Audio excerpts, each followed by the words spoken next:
set the recording going. And I'm now going to hand over to Louise McAward-White, who is our session leader for today. And thank you so much for coming bright and early in the morning. All right, thanks a lot for the introduction and housekeeping, Lucy, and thank you everybody for choosing to spend your breakfast with us here this morning to talk about what is professional development anyway. I am Louise McAward-White. I am one of the Fair Museum Jobs crew, and I also work at the British Film Institute and have been in museums for a little while. I'm not going to say how long because I don't like to think about it, especially not on a Tuesday morning. Some things just can be kept inside. And this is something that I've thought about a lot. What does professional development mean? What are we even doing? Now, I'm not going to say that I'm an expert in every type of professional development, but the purpose of this session is to give you a bit of a time to think about professional development, maybe in a different way. And maybe this is just going to confirm things you already know, or maybe it's going to give you some new food for thought about things you could do and some things you can do at the moment and some things that might need to wait until after COVID, but just so that we're not concentrating so much on the traditional understanding of what professional development is. And the structure of this session is that I'm going to do a few slides and talk around them, and then I'm going to answer some of the questions that were submitted in advance on Eventbrite, but also there will be plenty of time for you to ask questions in the chat and to think about and reflect on your own experiences, hopefully. I will also say that I am not going to tell any one of you what professional development you should do. I don't know you. I don't know your career. I don't know what you want from the whole of your life. I can't just go, here is the magic solution to all of your problems. I want to give you some tools to think about that for yourself. So let's get going. As we all do when we're thinking about what something is, we want to look at a definition of that thing and what it might mean. So when I looked up professional development, it told me that it is learning to earn or maintain professional credentials, such as academic degrees to formal coursework, attending conferences, and informal learning opportunities situated in practice.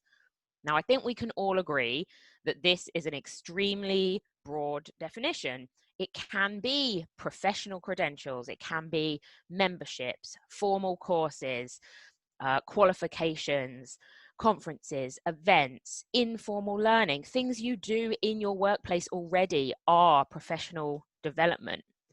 With that in mind, I'd love if you could put in the chat, what was the last professional development you did? I'd love to see what people are already thinking about for their professional development.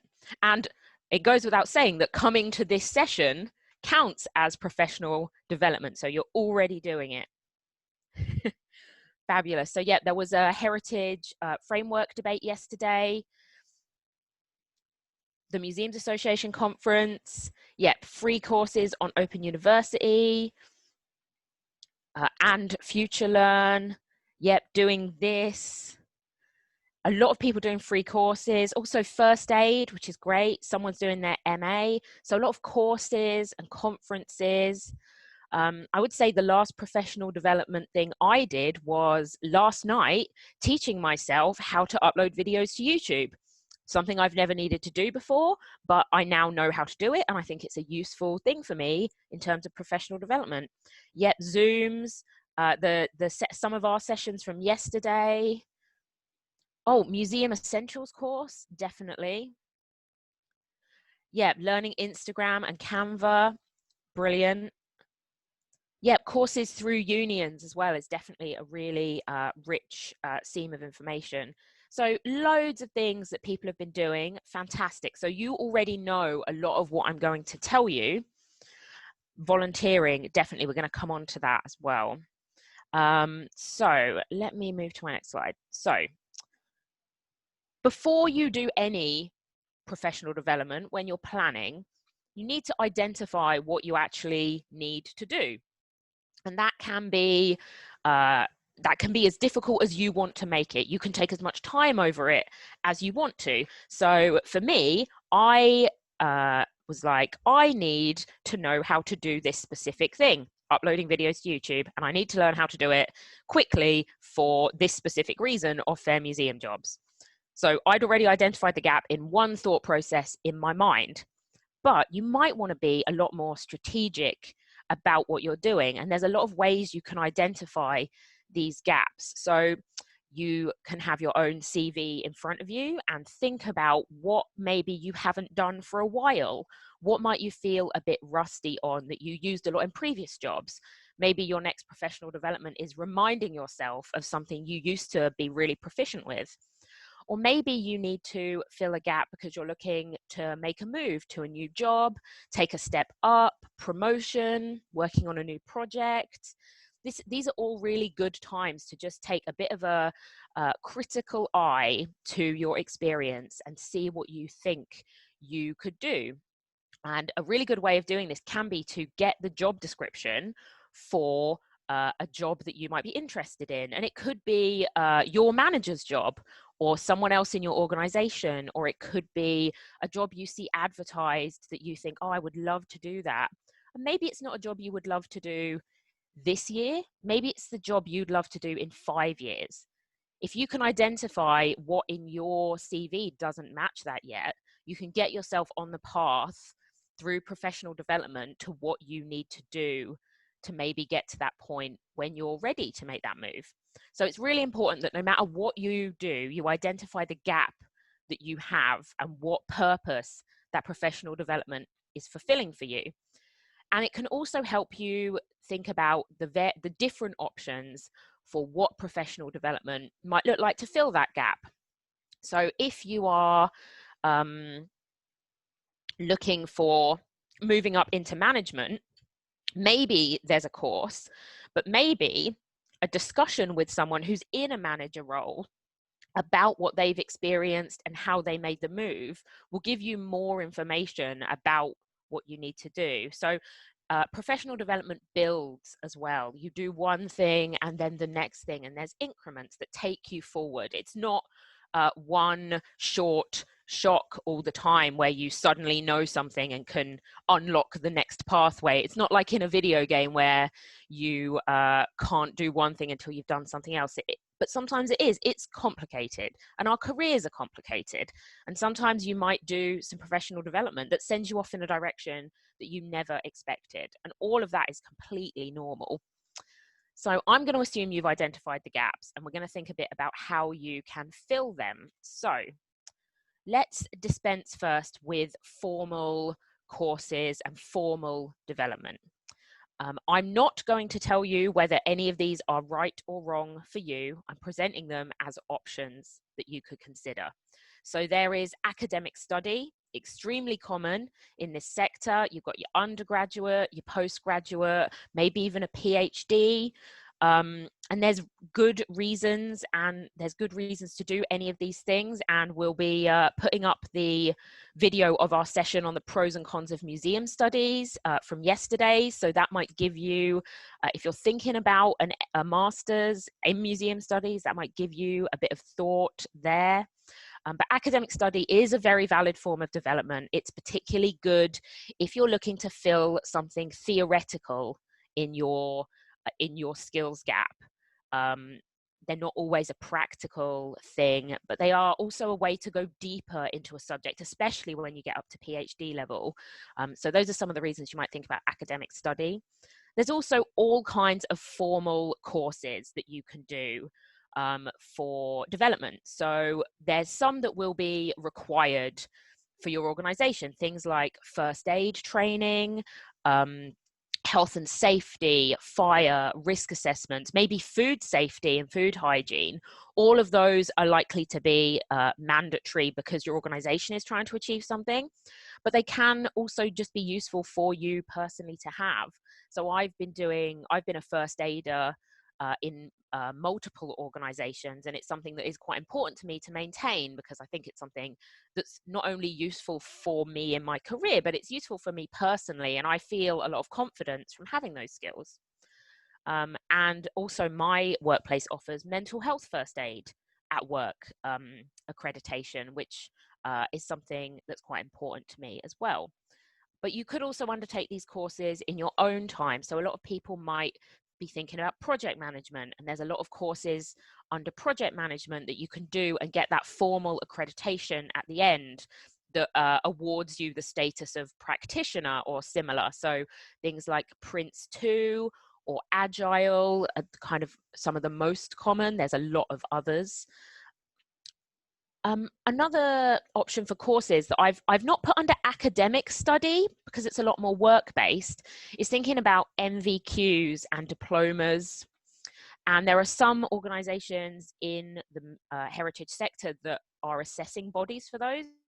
One that comes to mind is the V&A, but it's not the only one. And the thing with MVQs is that they're available across different levels of your career. And they are work-based learning that you undertake, build up a portfolio that shows how you've achieved particular things, and then you get this qualification at the end. And they can be things like cultural heritage. There's one for technician work. There's customer service management. Some are specific to the sector and some are a lot more broad.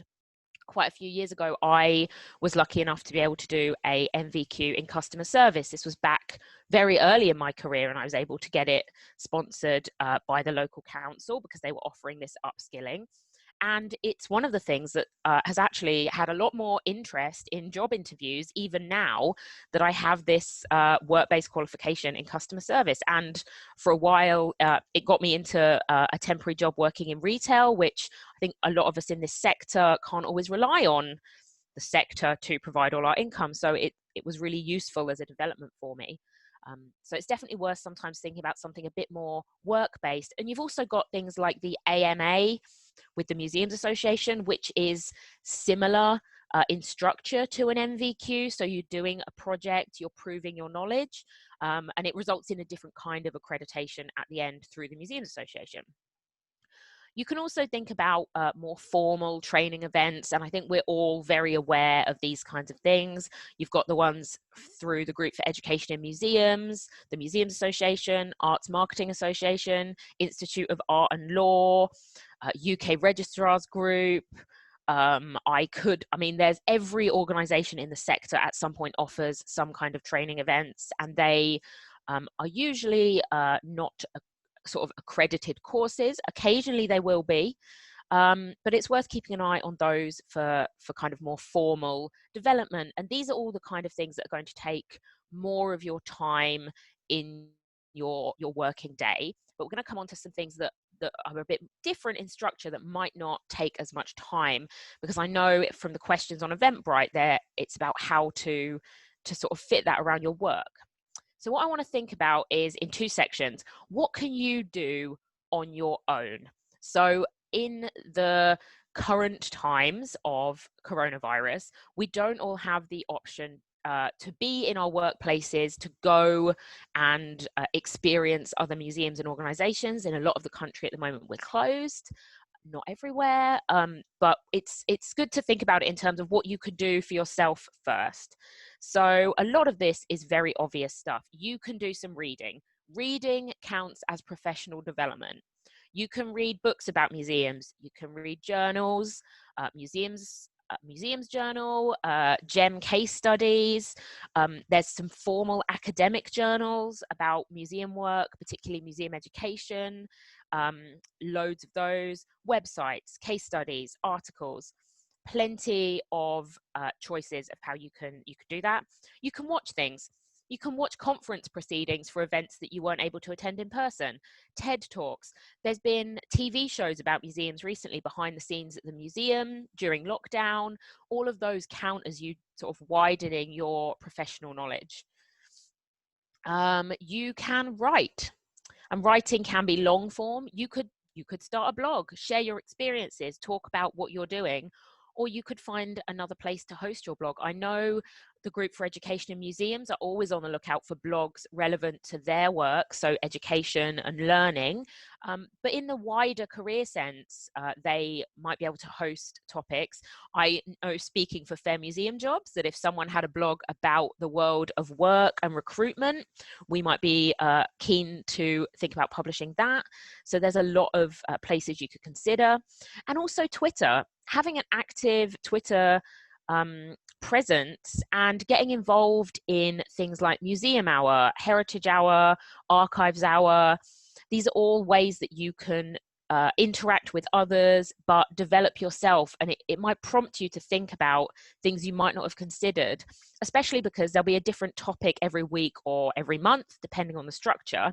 It might be an area of work that you're not that familiar with. So you might learn a lot more than you always realize. I know I have from some of the topics. I've put thinking as an activity you can do on your own. It is a little bit more complex. It might involve writing some things down, I think, if you're going to be doing it properly. But it's good to take some time to review yourself and where you are, what you're doing. And I know some of the other sessions that we're running this week will give you ways to do that. So I'm not going to go too deep into how to sort of do self-review, but there are various analysis that you can undertake. And also updating your CV or LinkedIn or whatever document you keep about your development is a really useful activity to remind yourself of what you've done. And I think especially this year, it's something I've really been thinking about. So I was furloughed for 3 months and then was part-time for a while. And I've been thinking a lot about what I could have put in place and some things I wish I'd done while I was furloughed, and now I'm thinking, oh, I don't have time. But these are good things to keep in mind, especially in times like this. You can also, on your own, you can join things, professional bodies, networks. Some you might have to pay for. So I know that's not going to be an option for everybody at the moment, but some are offering free memberships for people who've been made redundant or who are furloughed. So it is worth having a look. You might also want to think about joining your union. A lot of unions have a lot of training available through them, as well as the support you get from a union. And again, a lot of them can help support you. I think Charlie's making a good point about having a master CV, which contains everything you've ever done and then editing it for the job you're going for. That's really useful, definitely. And that's definitely a good thing to do if you're thinking about updating your CV. I personally actually use my LinkedIn kind of as a master CV because then I can't lose the document or have called it final 2, final January, final June. So it's always there on LinkedIn and I can just go and get the bits I need. And I can never remember the dates that I worked places. So it's particularly useful for that, I find. So let's think a bit about what you can do with other people.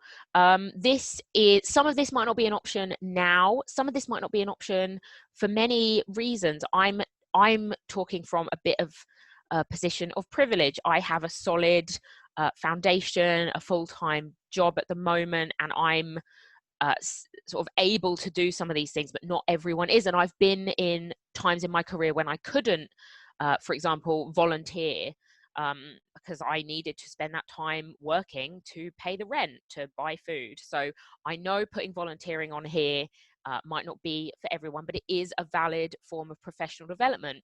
And not all volunteering has to be a massive commitment. A lot of organizations are looking at things like micro volunteering, where there's a specific task that you volunteer to do, like promote an event on your social media instead of through the organization, or maybe do a bit of transcribing. Not all tasks are now involving spending a whole day on site and things like that. So volunteering can now be a lot more scalable, and a lot of places are thinking about digital volunteering where you aren't needed on site, which really opens up some options. If you're thinking about development kind of upwards, you might want to think about shadowing. That would be spending time with somebody in your organization or maybe another organization that you know, and shadowing them at work, finding out more about what their day is like, what they do. And this can help you, again, identify your gaps. Some organizations will help you with going on a secondment. I know this is much more common in larger organizations. A lot of organizations will also have some restrictions on it, like you might have to have worked there for a certain period of time. But it can be worth thinking about that as a way to get some skills. I know people who've been seconded into a parental leave cover, which was a promotion, and they were then able to get the skills that they couldn't get at the level they were at before. So it's worth keeping an eye out for those kinds of opportunities. You might want to think about becoming a trustee. So this is really a type of volunteering, becoming a trustee, but it can give you quite a good way to get an insight into more strategic and policy level skills, chairing meetings, being involved in meetings, that you wouldn't necessarily get in your organization depending on your position. It can really give you a different perspective and a different responsibility if you're a trustee. So it is worth thinking about. We've got a session later this week about becoming a trustee, what it's like to be a trustee. So you might want to think about that. You can ask for informational interviews. So this is sort of like shadowing, but on a much smaller scale. If you have a limited amount of time available and you know the person that you would like to speak to also has a limited amount of time available, ask if you can have an hour to have a coffee or maybe a Zoom call with them to ask about their job and what you want to know that you can't get from observing or just watching other people do their jobs. So what questions are really burning for you? I think with informational interviews, the caveat I would give is that you want to be really clear with that person what you want from them in advance. Otherwise, it can really easily just turn into a chat that isn't going to help you with your development. So just be clear, think in advance about who you go to ask for this and what you want. I think something that's quite underrated is seeking feedback about yourself.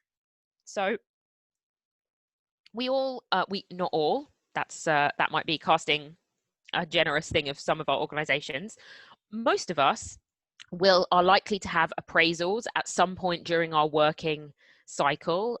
Some organizations will do them annually or 6 monthly, and that is great for getting feedback in that kind of formal setting. But sometimes you might want to get feedback about a particular thing or a particular part of your work. And I think actively going to someone to get feedback can be really powerful. So this might not be your line manager.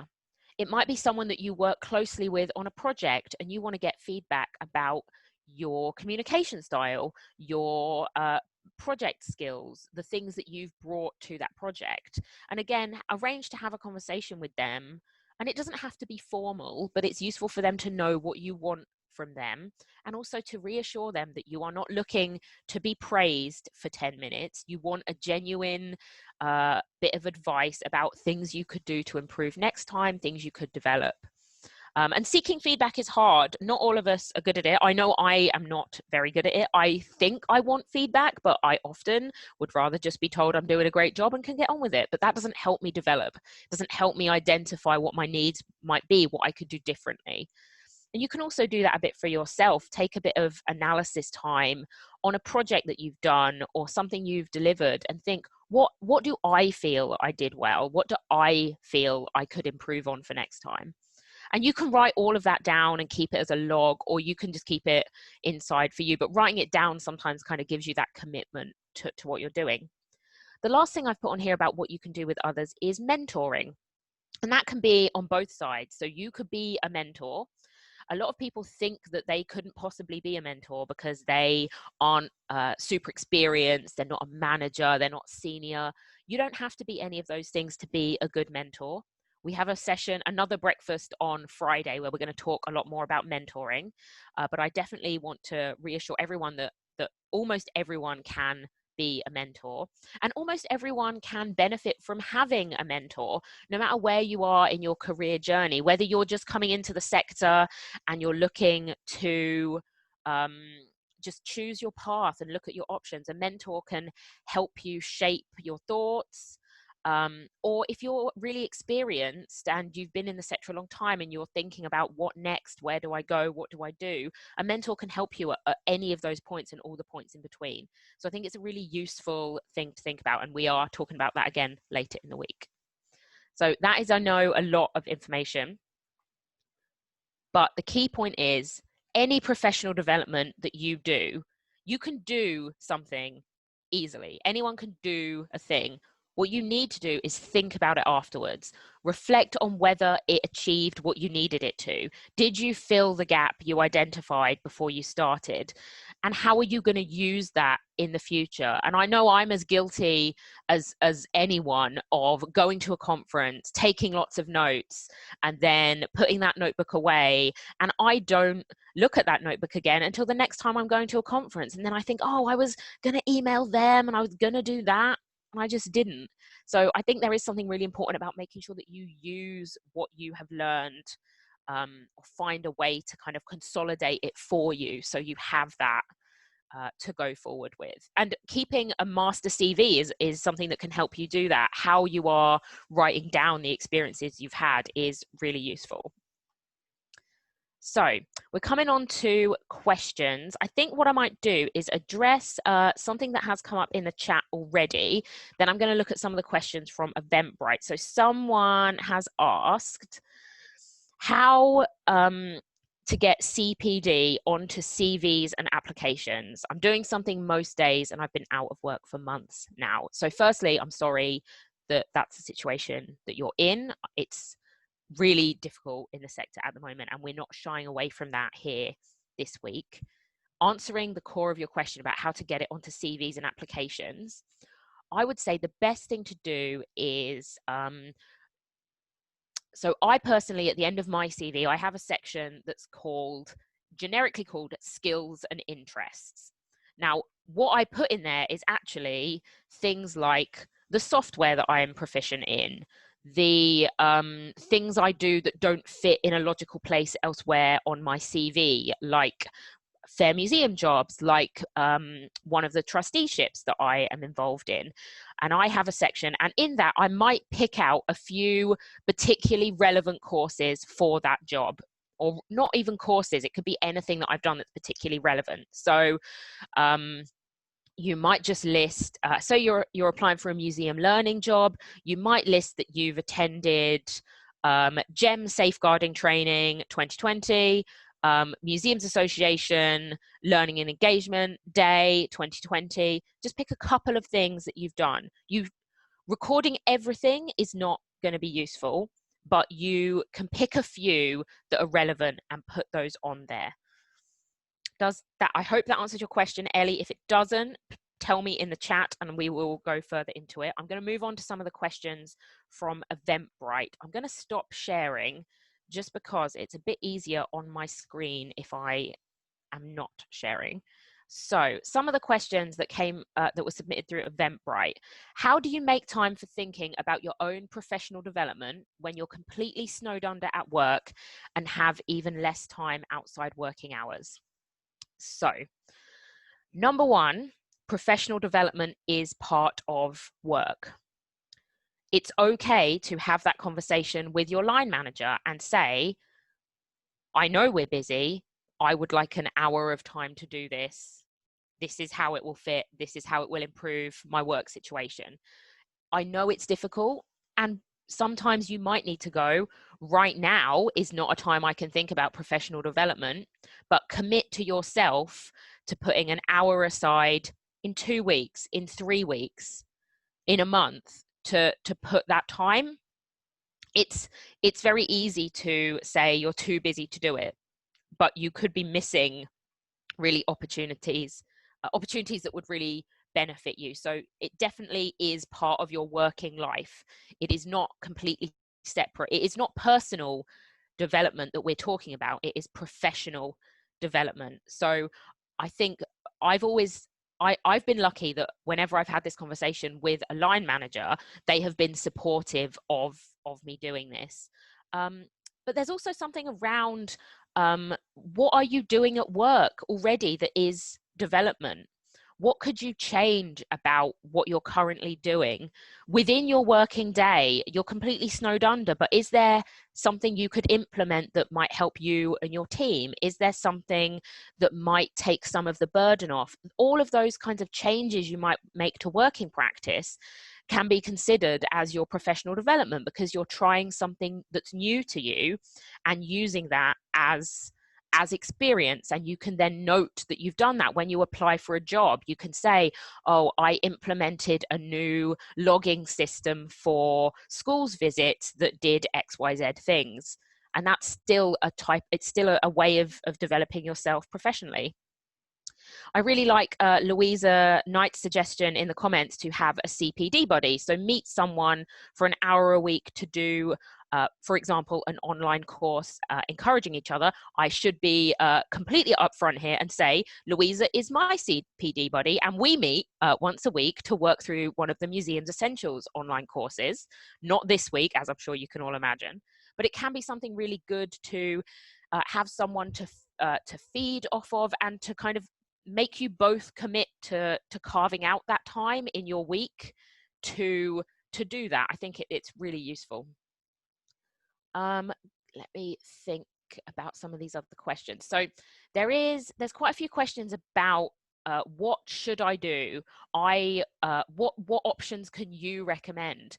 And I genuinely can't recommend any options to any individual person without having a much more in-depth conversation with you. As I said at the beginning, I don't know you, I don't know your career. I can't tell you what's going to fill the gap that you identify. So I'm not willing to recommend any free options or paid for option. That's not a role that I can do for you. This is a similar question to what someone raised in the chat. Since lockdown in March, I've been participating in a range of online seminars. These have been great, but I've wondered if employers see online training as inferior to courses conducted in person, especially given there is often no way to prove you attended the event. Could I comment on this? You can't prove you attended an event in person, right? Really, technically.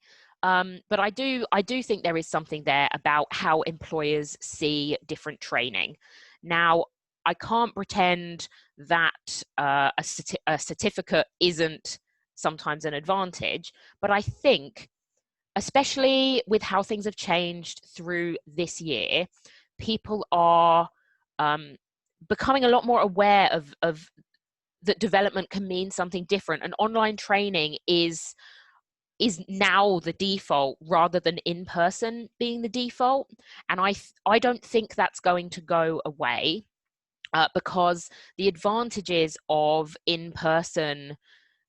of online training over in-person training are so manifest, and so there's so many advantages in terms of access for across the board. It's really a lot easier online.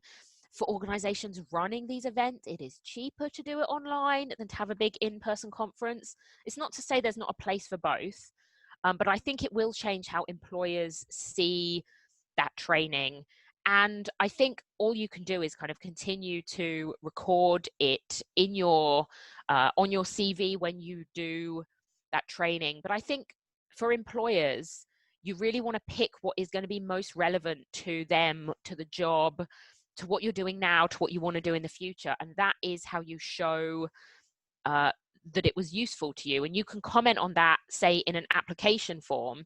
If you're asked about commitment to ongoing CPD, you can definitely say, in 2020, I attended this and something else, and I then did this because of attending those things. I think you can't prove you attended it, but you can prove that it meant something to you and that you changed something because of it and that you thought about your practice. What can we do when there is internal discrepancy over who is offered development opportunity? For example, where senior staff are sent frequently on expensive courses, but lower down the ranks, this is not offered or supported. I think this is quite common. especially in large organizations, but not exclusively in larger organizations. And I think part of it is about freeing yourself from being annoyed about it. I'm not saying it's not annoying. I've definitely witnessed this in places I've worked, and it is really frustrating and difficult when you're in that situation. But find some professional development that you can do that doesn't need, especially if it doesn't need budget, that can be a really useful thing. So there's a lot of things that are free now, or that you might have access to through institutional memberships that you might be part of. So find something else. And I know sometimes you'll be wanting to go on that expensive course and your organization just isn't going to do it because they're sending the head of department on it instead. I think you have to just do what you can. I know that's not helpful. You can also make the best argument you can for why you should have access to this development. I think a lot of larger organizations will ask you to do some kind of form about what you want and why. And you can really go in on exactly what you're asking for and why it will be not just beneficial to you, but beneficial to your team, your department, the wider organization. I would also, a thought passed my mind and I lost it, which is frustrating. You can, I mean, if it's difficult, you could have, actually, Ellie makes a really good point in the chat. Arranging a debriefing afterwards with the ones who went, I think, is really important. And if you are the one who gets to go, think about how you're taking that learning back. What are you going to tell your team? What are you going to tell your colleagues at work about what you experienced? And it doesn't have to be an hour-long seminar where you review every session you attended at a conference. Maybe just 5 learning points that you circulate that could provoke some thought in your team. Maybe in a team meeting, you could say, I would like to just update you on this event I went to where we talked about X, Y, Z, and here are 3 ideas that I think we could consider for the future. I think a debriefing is extremely important. And I think a lot of people are often willing to talk about their experience when they've gone on courses. So don't be afraid to approach someone who is senior if you want to get that information, I think, as well.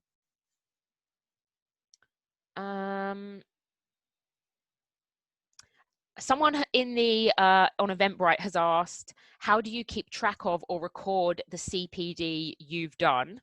I am not going to talk about that because we have a session on Saturday breakfast about exactly that topic, how to keep track of your career. And there are lots of options. If you can't come on Saturday morning, we are recording it and we'll make it available afterwards. So I'm acknowledging the question, but I'm not going to steal Melissa's thunder for Saturday on that one.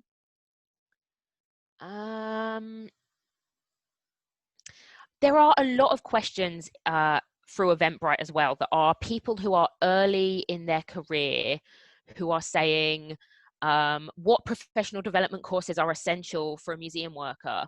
I have no qualifications, but I'm in a role where I am doing this work. What qualifications should I undertake? As I've said, I'm not going to tell you that there is a particular qualification you should undertake. That is not, you haven't identified what you need to develop from what you've said in the question. So I can't tell you that there is an answer. There are a lot of courses, and for some people, an academic study path will fill the gaps that they have in their knowledge. For some people, something more work-based like an MVQ or the AMA might be more suitable. I would strongly suggest that you get in touch with the museum development officer or group in your area. They all offer a lot of courses for professional development. Most of them are free or very low cost, and you can they are ways of learning that don't involve a formal qualification, because a formal qualification might not be what you need when you're early on in your career, especially if you're not sure what direction you want to go in yet. If you do a master's or a degree, you're tying yourself a bit more to a particular direction, and you just might not know what that is yet. So give yourself time to learn in different ways before going by default to a formal course. And I know that that is difficult. And we talked about this a lot yesterday in the pros and cons of museum studies and in some of the other sessions about what this sector attaches to formal learning and accredited courses where you get a qualification at the end. They are not always the option for everybody. So do be critical about whether it is right for you. Don't assume that you have to do it. I know people in this sector who do not have museum studies degrees and will never be getting a museum studies degree. It isn't a prevention from progressing, but at the moment, it is a little bit more complicated because of the wider world. So it is something just to think really hard about.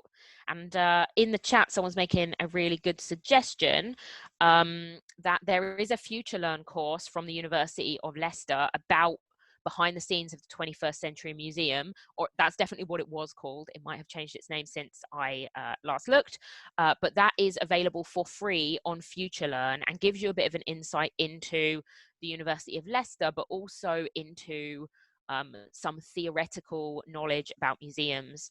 And I've also seen a couple of other museums courses on there. There was one about museum education, I believe, that was being run by, I want to say, Newcastle.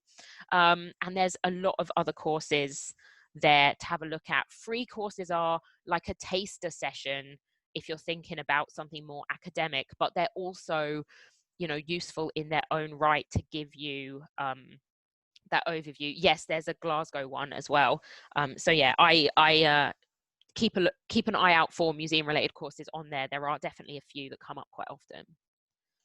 I have been through all of the questions from Eventbrite, and I am very happy to take more questions as long as the question is not what should I do in my particular situation, because I'm not an expert and I would be uncomfortable telling you a particular thing is going to solve your problems. But I'm happy to answer any other questions that you might have. I'll see if there's anything I've missed in the chat as well while I've been talking. I've been trying to keep an eye on the chat and an eye on my screen. So I'm really pleased to see CPD buddies pairing up in the chat as well. It's something that you might be able to find through Twitter as well, or maybe someone in your own organization who might be at a similar level to you might want to do some CPD with you.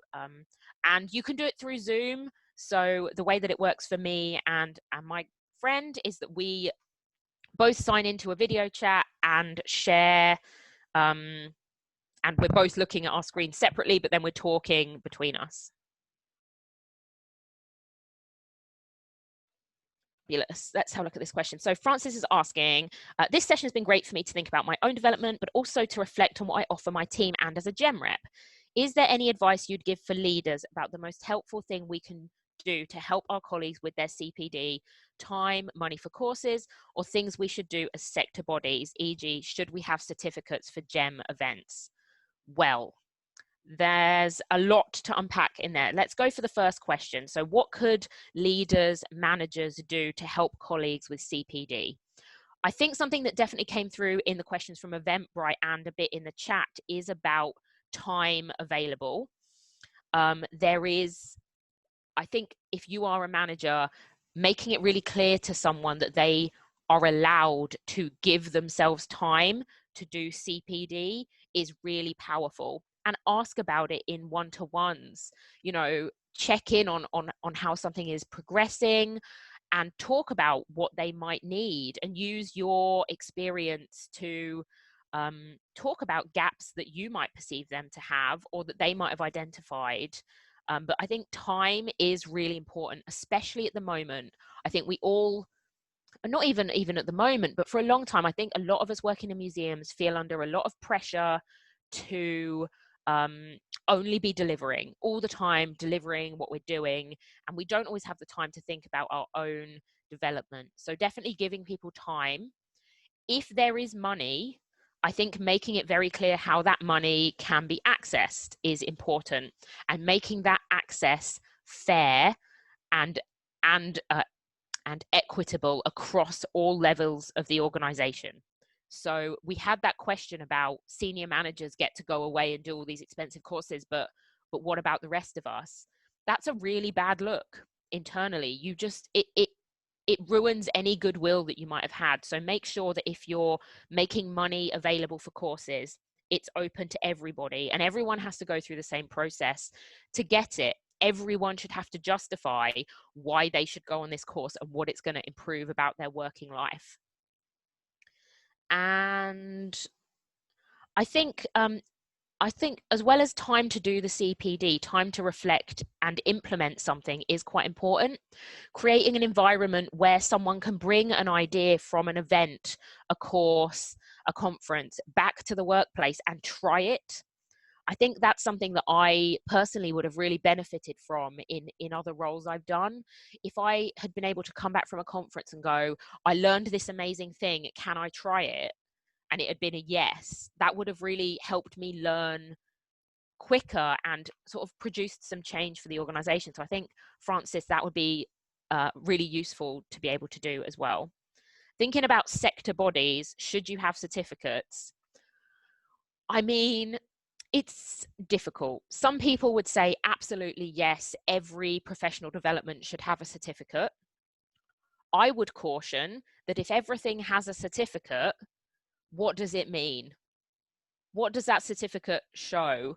It's not, if it's not sort of, we're already a really overqualified, over-certified sector. Are more certificates the answer? I'm inclined to think no.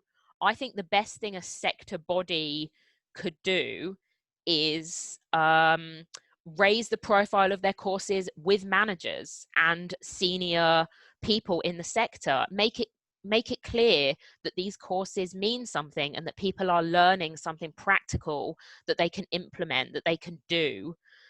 And I think raising that profile among especially people who are hiring, I think that's really important, because that sort of helps with answering some of the other questions we've had about, I'm doing all this CPD, but how do I put it on my CV? If I'm doing online learning, how do I prove it's worth something? And I think changing the view of managers and hiring managers is really important. So I think that's the thing I would love to see personally, Francis, from sector bodies. That may or may not be answering your question in full. Excellent. I'll take that thank you as a good thing. So let's have a look at Danny.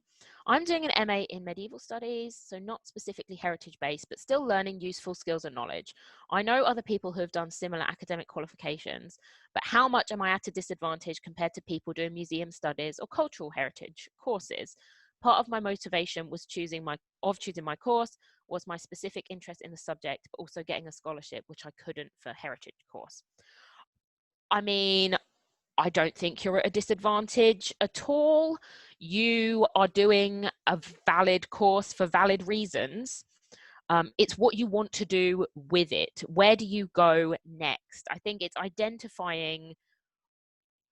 It's difficult. I would love to have a kind of conversation with you about this, because I'm interested in what makes you feel like you are at a disadvantage. What do you think is missing? What are you perceiving the difference between those things to be? I would say that in this sector, and this is, I apologize in advance for a slightly depressing thought, a lot of the time people don't care what your master's is, they just care whether you've got one, which is not something that I am happy about. Yeah, I think Lucy wants to jump in on medieval studies. Lucy, please unmute yourself, have at it. Hi everyone, hi Danny. I've been a silent watcher so far.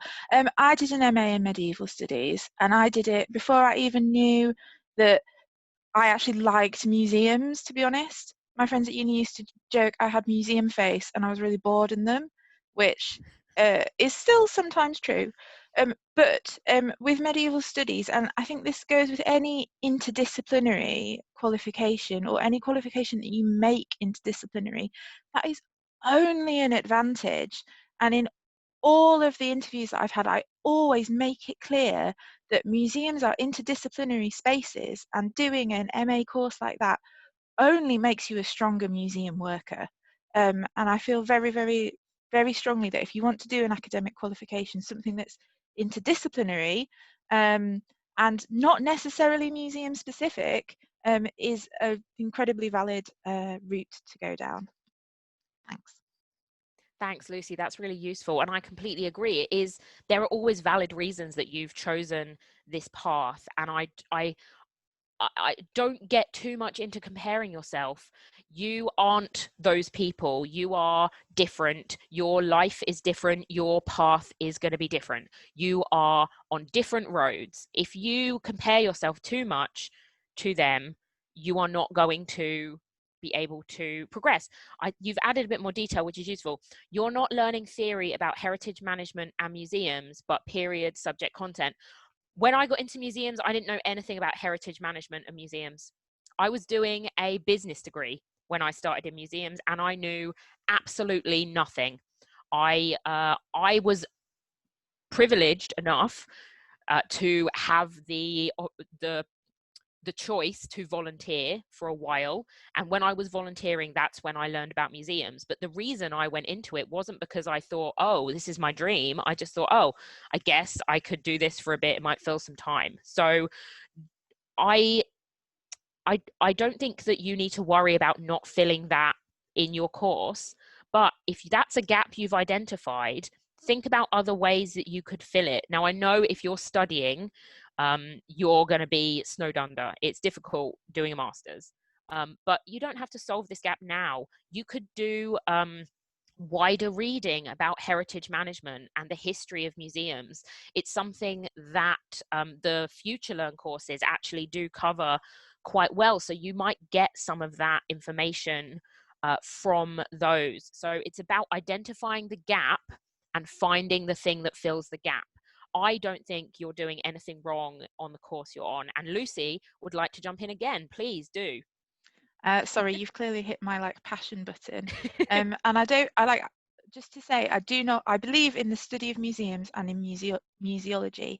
However, the study of heritage is not something you necessarily need to do your job in museums. And I've been working in the sector for 11 years now, and I have a very responsible job. And sometimes people use museum terms and I don't know what they are, and I just go, I don't know what that is. And it's a funny way of saying write a label, and so you don't necessarily need that. It's about your critical thinking. So yeah, I think what I'm trying to say is, please don't get hung up on it if you think it's a gap that you've got, because it's not necessarily a gap that you need to fill right now. You're still eminently employable, but equally, if that is what you're studying, that's also great too. But think about it in its kind of wider context as well. Definitely. Just seconding everything that Lucy has said, really. I am going to move on to another question that's come in. How would you approach people who you might want to have informational interviews with? I think I struggle to get over the embarrassment of sending speculative emails sometimes. So thought number one on this, what's the worst that can happen? Genuinely, if you email someone that you respect and would like to talk to, the worst thing that could happen is they ignore your email, they reply and say no. Neither of those things are that bad, really. The other thing I would say is everyone loves to be flattered a bit. If you're choosing to email them, they're going to be a little bit, oh, they've chosen to email me. That must mean I'm interesting and someone wants to talk to me. And we pretend that we aren't all like this, but we are. So it's okay to to just make that approach. And if you are worried about it being really speculative, if you have someone that you have in common with that person, ask them if they can make an introduction and explain to them why. So that can be a really easy way in sometimes, just to say, I really want someone to talk to about fundraising, and I know that you know this person, would you mind introducing us so I can ask them some questions? And most of the time people will do that for you. And Lucy's right to say in the chat she loves it when people just get in touch, and I do as well. And it's something that you can use Twitter for as well. If you're worried about sending a speculative email, get in touch on Twitter. It's a lot more informal. You don't have, it's not as high stakes as an email might sometimes feel. And just say, I see your work on here and I'm really interested. Would we be able to have a chat sometime about X? I think being clear about what you want from them is really important. And I'm not going to say that the embarrassment will completely disappear, but the more you do it, the easier it's going to get, for sure. And maybe start by asking someone really low stakes. So someone who you maybe sort of already know, maybe someone else within your own organization, if you're able to, or one that you've worked in the past. There's already a bit of a relationship, so the stakes don't feel as high. And that might be an easy way to ease yourself into that kind of informational questioning. All right, I think that is our time. It's taken us to 8:30. If people have any other questions, please feel free to get in touch on Twitter.